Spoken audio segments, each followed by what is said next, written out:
Ballot box ঢোকানোকে কেন্দ্র করে ভোররাতে উত্তেজনা তৈরি হয় ক্ষুদিরাম অনুশীলন কেন্দ্রের বাইরে। ভোরে 8টি ব্যালট বাক্স ঢোকানো হয়েছে এমন ঘরে যেখানে সিসিটিভি নেই। এই অভিযোগ তুলে সরব হয় তৃণমূল। এই রুমের কোনো ক্যামেরা নেই, পোস্টাল ব্যালটগুলো কোন রুমে ঢুকছে সেখানে সিসিটিভি নেই। আমরা বারংবার বললাম যে সিসিটিভি না থাকলে সেই রুমে ঢোকাবেন না।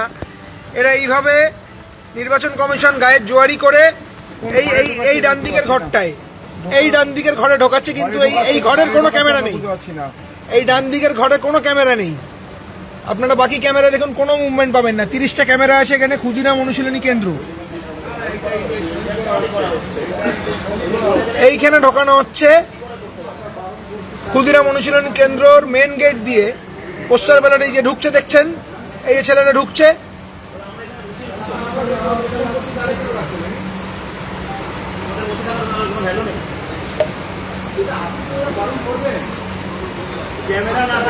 তোরা বল ক্যামেরা ছাড়া কেন ঢোকাচ্ছে? কোন রুমে ক্যামেরা নেই, কেন ঢোকাচ্ছে?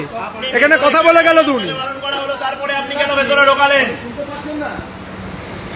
জবাবটা দিয়ে যান।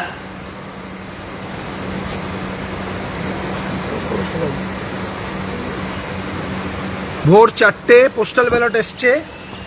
এই যে দেখুন পোস্টাল ব্যালট নিয়ে ঢুকছে, এই যে রুমে ঢুকে যাচ্ছে। এই রুমের কোনো ক্যামেরা নেই। পোস্টাল ব্যালটগুলো কোন রুমে ঢুকছে সেখানে সিসিটিভি নেই। আমরা বারংবার বললাম যে সিসিটিভি না থাকলে সেই রুমে ঢোকাবেন না।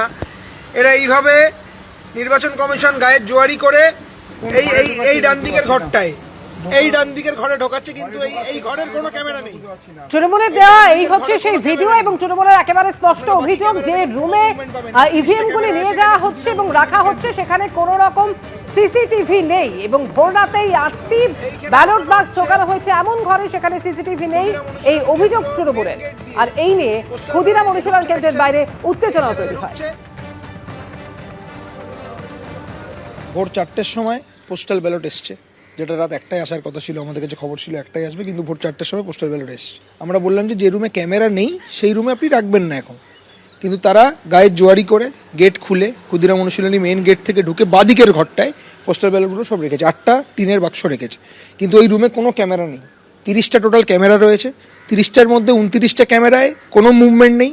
শুধু ক্যামেরা নাম্বার 1 যেটা মেন গেটের এন্ট্রি, সেখান থেকে টিনের বাক্সগুলো ঢুকে লেফট হ্যান্ড সাইডের রুমটাই ঢুকে গেল। সেই রুমে কোনো রকম ক্যামেরা নেই। নির্বাচন কমিশন কোনো ক্যামেরার ব্যবস্থা করেনি এবং সেটা তারা নিজেরা স্বীকার করেছে। আমাদের স্ট্রং রুমে প্রতিটা রুমে ক্যামেরা রয়েছে। সেই ক্যামেরা নজরদারি করার জন্য আমরা বিভিন্ন রাজনৈতিক দলের প্রতিনিধিরা এসে স্ট্রং রুমের সামনে সিসিটিভি ক্যামেরার সামনে বসে আমরা স্ক্রিনের সামনে দেখছি। কিন্তু যে রুমে ক্যামেরা নেই সেখানে ইচ্ছা করে এই বক্সগুলোকে ঢোকানো হলো। আমরা বারংবার বলা সত্ত্বেও বিভিন্ন ইন্ডিপেন্ডেন্ট ক্যান্ডিডেটরাও ছিল, এআইটিসির ক্যান্ডিডেটরাও ছিল, তারা বারংবার না করা সত্ত্বেও সেটাকে জোর করে ঢোকানো হলো ওখানে। ক্ষুদিরাম অনুশীলন কেন্দ্রের বাইরে থেকে তৃণমূল কংগ্রেসের অভিযোগ আপনারা শুনলেন। অন্যদিকে এই কেন্দ্রের স্ট্রং রুমের বাইরে বিজেপিও বিক্ষোভ দেখায়। শ্যামপুকুরের বিজেপি প্রার্থী পূর্ণিমা চক্রবর্তী তিনি ক্ষোভ প্রকাশ করেন।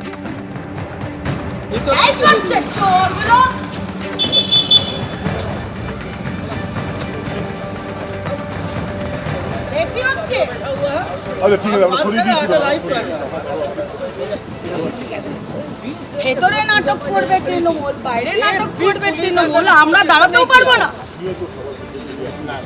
নাটক চলছে, দেখছে মানুষ হারিয়ে দিয়েছে, এদেরকে ভোট দেয়নি, কাল থেকে নানাভাবে নাটক করে আমরা 1 ঘন্টা আগে বোঝানোর চেষ্টা করছে।